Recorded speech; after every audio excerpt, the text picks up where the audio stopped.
ഞാനിവിടെ ഇങ്ങനെ പ്രവർത്തിക്കുമെന്നും അഹമ്മദ് കുഞ്ഞ് ഇവിടെ പ്രവർത്തിക്കുമെന്നും ഉണ്ണികൃഷ്ണൻ ഇവിടെ പ്രവർത്തിക്കുമെന്നും ഞങ്ങളൊക്കെ ഇങ്ങനെ പ്രവർത്തിക്കുമെന്നും എവിടെയെങ്കിലും എഴുതി വെച്ചിട്ട് മാർസിങ്ങിനെ പിറ്റ് ഞാൻ എഴുതിയ ഈ തത്വശാസ്ത്രം പ്രചരിപ്പിക്കാനും ഇത് പ്രാവർത്തികമാക്കാനും ഇന്ന ആളുകൾ ഇനി ജനിച്ചു വരും, അവരുടെ കയ്യിലാണ് ഇത് ഏൽപ്പിക്കുന്നത് എന്ന് എവിടെ എഴുതി വെച്ചിട്ടില്ല.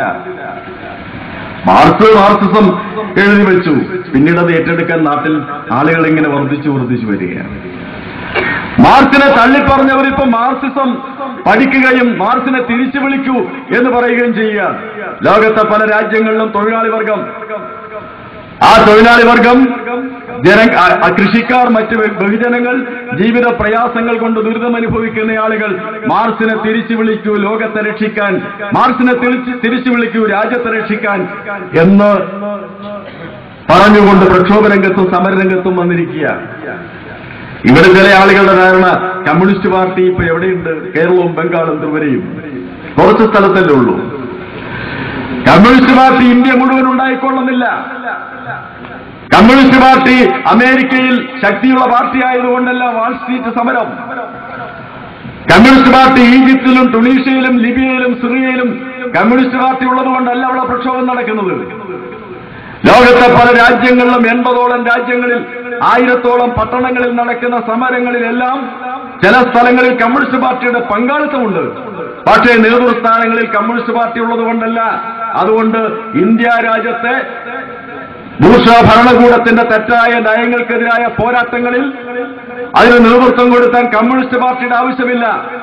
കോൺഗ്രസിനകത്തുള്ളവർ തന്നെ ആ പ്രക്ഷോഭത്തിൽ ഇറങ്ങി വരും. അതാണ് കഴിഞ്ഞ ഫെബ്രുവരി മാസം 28-ാം തീയതി ഈ രാജ്യം കണ്ടത്. INTUC ഉൾപ്പെടെ പങ്കെടുത്തുകൊണ്ടല്ലേ സമരം നടന്നത്. INTUCക്ക് പങ്കെടുക്കേണ്ടി വന്നു സമരത്തിൽ. തൊഴിലാളി വർഗത്തിന്റെ ആവശ്യങ്ങൾക്ക് വേണ്ടി തൊഴിലാളി വർഗ സമരത്തോടൊപ്പം നിൽക്കുന്നില്ലെങ്കിൽ ഒറ്റപ്പെടും എന്ന് INTUCയുടെ നേതാക്കന്മാർക്ക് തോന്നി. നേതാക്കന്മാർ സമരത്തിൽ പങ്കെടുക്കുന്നില്ല എന്ന് തീരുമാനിച്ചാലും തൊഴിലാളികൾ ഈ സമരത്തിൽ പങ്കെടുക്കുമെന്ന് മനസ്സിലാക്കിയപ്പോഴാണ് സമരത്തിൽ പങ്കെടുക്കാൻ INTUC തയ്യാറായത്. ഇതൊരു ചരിത്രമാണ്. കമ്മ്യൂണിസ്റ്റ് പാർട്ടിക്ക് എത്ര വലിപ്പമുണ്ടെന്നല്ല, കമ്മ്യൂണിസ്റ്റ് പാർട്ടി ഇതിന്റെ ന്യൂക്ലിയസായി ഫാനിന്റെ ലീഫുകൾ തിരിയുമ്പോ അതിന്റെ ഒരു യന്ത്രമായിട്ട് ആ ന്യൂക്ലിയസ് ആയിട്ട് കമ്മ്യൂണിസ്റ്റ് പാർട്ടി, അത് ഒരു ചെറിയ സാധനമല്ലേ ഈ ഫാനിന്റെ ലീഫുകൾ ആകെ തിരിക്കുന്നത്, അതാണ് കമ്മ്യൂണിസ്റ്റ് പാർട്ടി. ഇന്ത്യയിൽ എല്ലായിടത്തും ഉണ്ടായിക്കൊള്ളുന്നില്ല. പക്ഷെ കമ്മ്യൂണിസ്റ്റ് പാർട്ടി പറയുന്ന, ഇടതുപക്ഷം പറയുന്ന, CIQ പറയുന്ന കാര്യങ്ങൾ ശരിയാണെന്ന് അംഗീകരിച്ചുകൊണ്ട് ആ ശരിയുടെ ഒപ്പം അണിനിരക്കാൻ INTUC തയ്യാറായാൽ നാളെ കോൺഗ്രസുകാരും കോൺഗ്രസിനോടൊപ്പം നിൽക്കുന്ന തൊഴിലാളികളും കൃഷിക്കാരും ജനങ്ങളുമൊക്കെ തയ്യാറാകേണ്ടി വരും. ഇന്നിപ്പോ ഒരു സമരം നടന്നല്ലോ രാവിലെ. ഇന്നൊരു സമരം നടന്നല്ലോ വിലക്കയറ്റത്തിനെതിരായി ജീവിത ദുരിതങ്ങൾ പരിഹരിക്കണമെന്ന് ആവശ്യപ്പെട്ടുകൊണ്ട്. ഞാൻ അതിന്റെ വിശദാംശങ്ങളിലേക്ക് പോകുന്നില്ല. അത്തരം സമരങ്ങൾ രാജ്യത്ത് ഉയർന്നു വരികയാണ്. കോൺഗ്രസിന്റെ നയങ്ങൾക്കെതിരായ സമരങ്ങൾ. ഇന്ത്യ രാജ്യം ഒന്നടങ്കം കോൺഗ്രസ് ഭരിച്ചതായിരുന്നല്ലോ 52 മുതൽ നടന്ന തെരഞ്ഞെടുപ്പിൽ. ഇന്ന് എവിടെയാണ് കോൺഗ്രസ് ഉള്ളത്? ഏത് സംസ്ഥാനങ്ങളിലാണ് കോൺഗ്രസ് ഉള്ളത്? ഇന്ത്യയിലെ ഈ വിശാലമായ ഇന്ത്യ രാജ്യത്ത് 9 സംസ്ഥാനങ്ങളിൽ, മണിപ്പൂർ പോലെ ഉള്ള ചെറിയ സംസ്ഥാനങ്ങൾ ഉൾപ്പെടെ 5 സംസ്ഥാനങ്ങളിലേക്ക് തെരഞ്ഞെടുപ്പ് നടന്നു. ഉത്തർപ്രദേശ്, പഞ്ചാബ്, ഗോവ. 3 സംസ്ഥാനങ്ങളിൽ കോൺഗ്രസ് ഇല്ല. 402 നിയമസഭാ മണ്ഡലങ്ങളുള്ള ഉത്തർപ്രദേശിൽ കോൺഗ്രസിന് 28 സീറ്റാണ് കിട്ടിയത്. ഗോവയിലില്ല, പഞ്ചാബിലില്ല. മണിപ്പൂർ മാത്രം എന്ന് പറയുന്ന ഒരു ചെറിയ സംസ്ഥാനത്താണ് കോൺഗ്രസിന് അല്പം സീറ്റുകൾ കിട്ടിയത്. പിന്നെ ഉത്തർഖണ്ഡിൽ 2 MLA-മാരുടെ ഭൂരിപക്ഷം. മുഖ്യമന്ത്രിയുടെ പേര് വന്നപ്പോ കോൺഗ്രസ് 2ആയി. ഇന്ത്യ രാജ്യം ആര് ഭരിക്കണമെന്ന് തീരുമാനിക്കുന്ന ഒരു സംസ്ഥാനമാണ് ഉത്തർപ്രദേശ്. അവിടെ നിലവിൽ ഭരണത്തിലുണ്ടായിരുന്ന BSP ബഹുജൻ സമാജ്വാദി പാർട്ടിയെ മാറ്റിയിട്ടാണ് സമാജ്വാദി പാർട്ടി അധികാരത്തിലേക്ക് വന്നത്. അപ്പോഴും ഇന്ത്യ ഭരിക്കുന്ന കോൺഗ്രസിനെ ജനങ്ങൾ വോട്ട് ചെയ്ത് തെരഞ്ഞെടുത്തില്ല. ഭാവി പ്രധാനമന്ത്രി രാഹുൽ ഗാന്ധിയുടെ നേതൃത്വത്തിൽ തെരഞ്ഞെടുപ്പ് പ്രവർത്തനം നടത്തിയിട്ടും ഉത്തർപ്രദേശിൽ കോൺഗ്രസിന് തിരിച്ചു വരാൻ സാധിച്ചില്ല. ഇന്ത്യ എങ്ങോട്ട് പോകുന്നു എന്നതിന്റെ സൂചനയാണ് ഈ 5 നിയമസഭകളിലേക്ക് നടന്ന തെരഞ്ഞെടുപ്പിന്റെ ഫലം ബോധ്യപ്പെടുത്തുന്നത്.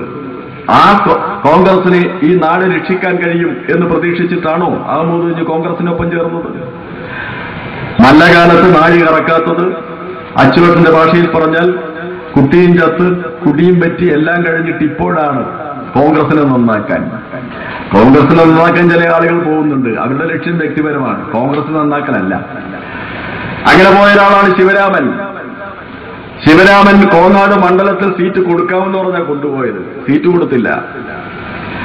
അവസാനം ഇപ്പം ഗവൺമെന്റ് വന്നപ്പോ ഏതോ ഒരു ഇതിന്റെ ചെയർമാനൊക്കെ ആക്കിയിട്ടുണ്ട്. നടന്ന്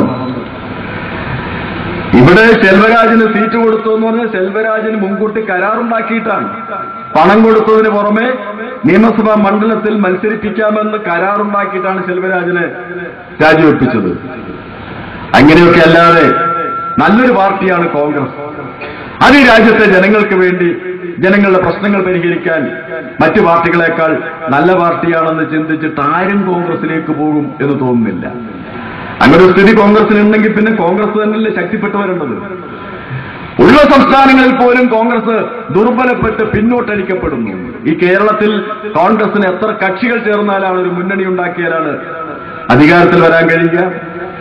എന്നിട്ടും 1-2 MLA-മാരുടെ പിന്തുണയിലാണ് ഇപ്പോ അധികാരത്തിൽ.